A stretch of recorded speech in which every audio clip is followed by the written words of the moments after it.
And let me give you an example of a couple of the tough words we had. Cat, ear, hat, fun, boy. But if you have a chemical brain freeze going on, I could give you the word cat and spot you the C and the T, and chances are you couldn't spell that one properly.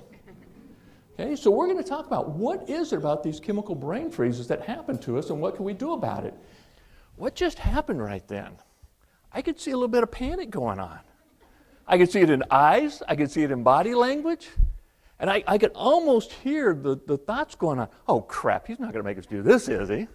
And I was watching out for the men in blue and make sure I didn't get tasered on that one.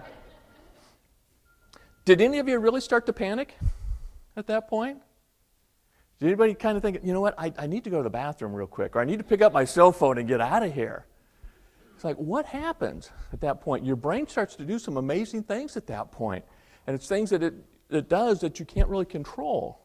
Do you remember as kids, on a hot summer day, when you'd be eating an ice cream cone, or a slushie, or a freezy, or a snow cone, and you get going too fast, and you get that brain freeze, and oh, it just hurt. It hurt so bad, and you were useless for 20, 30 seconds because it was so painful. Well, that's a physical brain freeze caused by temperature. But what some of you may have experienced when we were doing the texting quiz was a chemical brain freeze. And it's a way that your mind works, your brain works to protect you in stressful situations. And we're going to talk about leadership and why that's important to understand what the brain does during times of chaos, tension, and stress.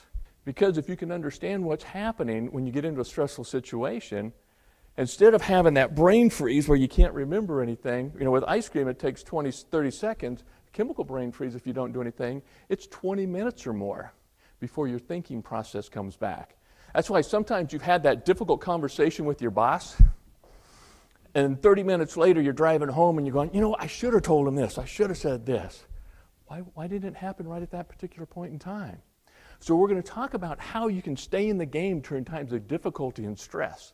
And I guarantee you, with your goals of going from good to great, there's going to be some tension and some stress with that. Not everyone's going to come running along with you right off the bat. And so how do you stay in the game when it gets difficult and stressful? How do you take a step back, regroup, and then reemerge more powerfully than before, right at that particular time when you need to be there?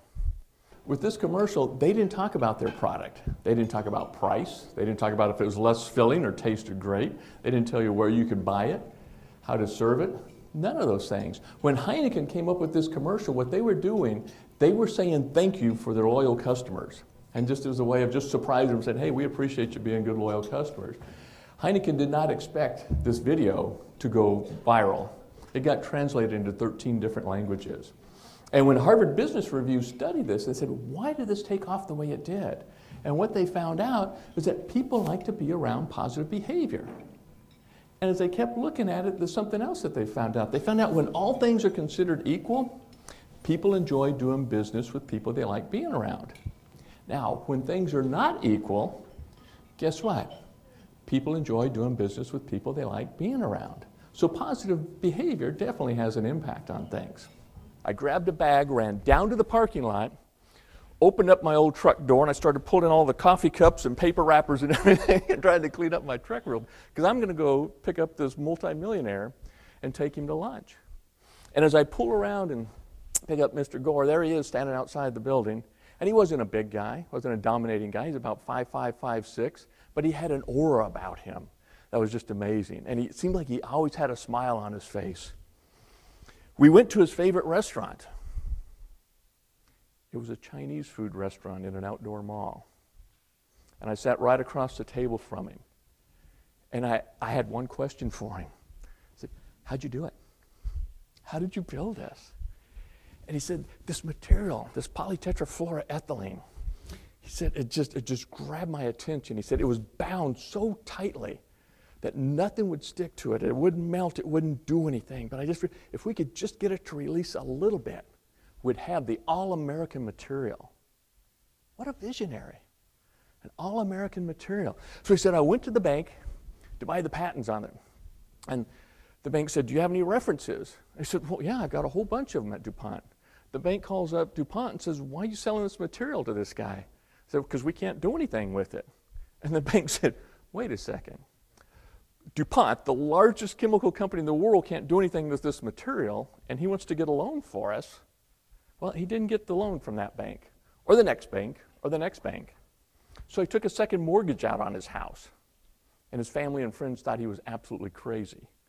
And he set up a little research center in the basement of his house, and he and his son Bob started working with this material.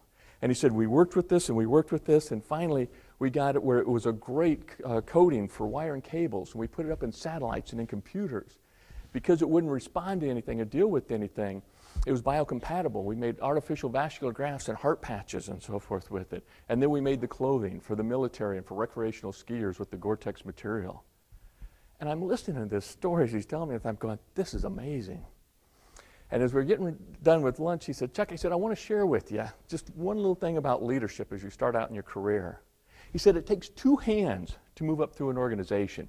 It takes one hand reaching up for a mentor to pull you up and share their experiences and insights with you. And it takes another hand reaching down to pull someone up with you, where you share your experiences and insights with them. And he said, here's a pearl that I'll give you on leadership. People don't leave companies. People leave people. People don't leave companies. People leave people because there's not a connection. So you know what one of the major goals is once you have a product recalled? It's to get your product back up on the shelf again.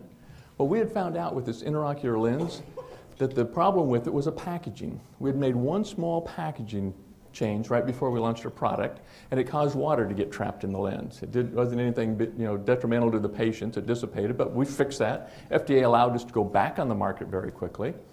But then we had to go back and talk to our customers and explain to them why we were back on the market, what the problem was. So I was in surgery with the surgical sales rep, one of our senior surgical sales reps. We had a key opinion leader surgeon that we were with that morning, and great guy. Great set of hands, good surgeon, very, very technical. He had written articles, spoken at the national meetings, very well respected. And we watched him do 3 or 4 cataract procedures. And when they were taking the patient out of the OR after the last case, the surgical sales rep said, Doc, are you ready to start using our lenses again? The doctor untied his surgical gown, pulled it off, wadded it up into a ball, and he threw it against the wall. Just boom! We're just going, what just happened? The surgical sales rep grabbed me and said, come on, we got to go. We got to get out of here. He said, I've never seen him upset like this. We get out in the hallway, and he goes, I think we just need to leave now. I said, I think that doctor's reaching out to us. He goes, are you crazy? We got to go. I said, you go talk to the OR director. I said, I want to talk to the surgeon a little bit more. So I went down to the waiting room and waited for the doctor to come in. Well, the last company I was with in 2007, I was global director for marketing training. And we had some leadership problems around the world. We did marketing and leadership. And in one of our areas in Asia, we had lost 29 product managers in 1 year. And we had 3 major product launches coming. How do you launch a product when you have a major gap in your talent pool? And when we started looking into it to see why these people were leaving, they weren't leaving the industry. They were going to work for the competition. You see, the reason that they were leaving was because of poor leadership, and there wasn't a connection. Why would the amygdala shut down your thinking mind? Let's go back into the wilderness. You look and you see a mountain lion. Oh, a mountain lion. You know, I just got my National Geographic. I wonder if that's a Rocky Mountain mountain lion? Or is that a Southwest mountain lion? Or is that a jaguar? What are your chances of surviving? They're not. The amygdala shoots cortisol and the neocortex shuts it down and goes, mountain lion, run, we gotta go. Boom! And you're out of there. But keep in mind, your amygdala will do that in a setting like we had right at lunch. You know, here's a texting quiz. Your amygdala's going, oh, we got something just as bad as mountain lion, we gotta go. And it'll start shutting it down. And if you don't do anything about it, it'll last for up to 20 minutes.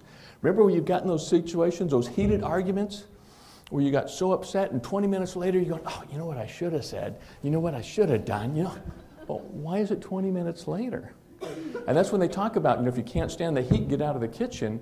I'm going to show you something you can do where you can take a step back, pull up some markers, and then step back in that hot kitchen more powerfully than before.